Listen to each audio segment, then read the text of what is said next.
Notre sœur doit continuer à nous libérer, nous épanouir. La force musculaire conflictuelle ne nous apporte rien de bon. Le Rasta leur donne le pouvoir, car c'est dans nos sœurs que l'humanité trouve le réel plaisir. La drogue qui élève notre âme et inspire les plus belles chansons et font danser leurs petits pieds. Notre civilisation arrivera-t-elle à communiquer avec les plantes, les oiseaux, les serpents? C'est ce qu'on disait. Dépassera-t-elle l'énergie nucléaire, la fusion, l'ADN, les voyages sur Mars? Investira-t-elle toute sa science dans l'émotion de tout ce qui se trouve en face d'elle? Une science des sens.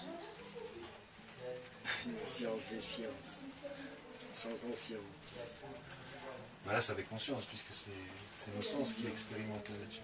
Non, c'est la conscience. Comme a écrit Rabelais, science sans conscience n'est que ruine de l'âme. Quand enfin la conscience permettra aux scientifiques et aux créateurs d'utiliser leur qualité à des fins bénéfiques pour la société, voterons-nous pour ceux qui bercent notre âme, nous révèlent des messages, nous montrent le chemin. Leur humilité est une preuve de crédibilité, et la laideur des leaders, et la laideur de leurs femmes, leurs enfants nous prouveront qu'elle n'est pas génétique. Le Rasta les plaint.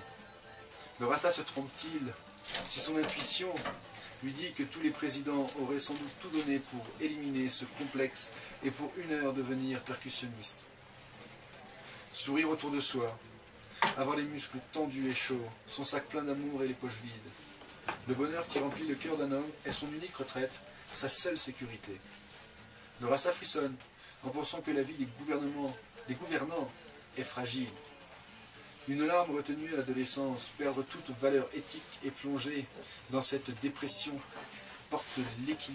perdre l'équilibre, se croire inférieur.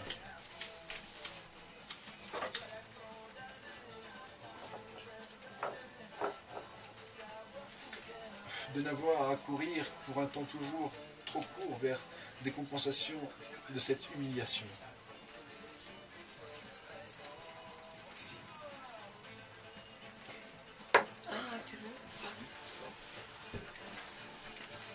C'est un petit verre. Yo.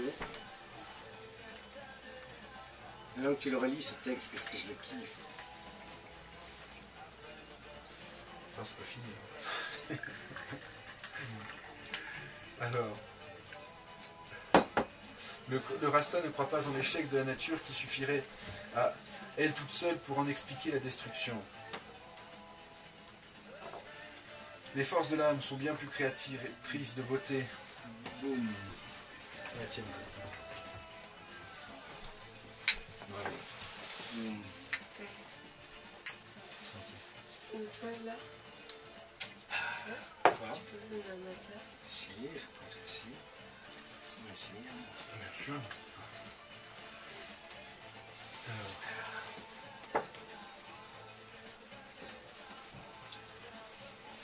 Alors, les forces de l'âme sont bien plus créatrices de beauté réelle, et l'enseignement de l'histoire devrait permettre d'aider ces futurs adolescents perdus à retrouver le respect d'eux-mêmes, la beauté dans leur cœur, leur sentiment de fierté, avant que ne leur pousse cette vilaine petite moustache, simple poil à gratter, mais qui finit par une nervosité hystérique à vouloir arracher la peau des autres.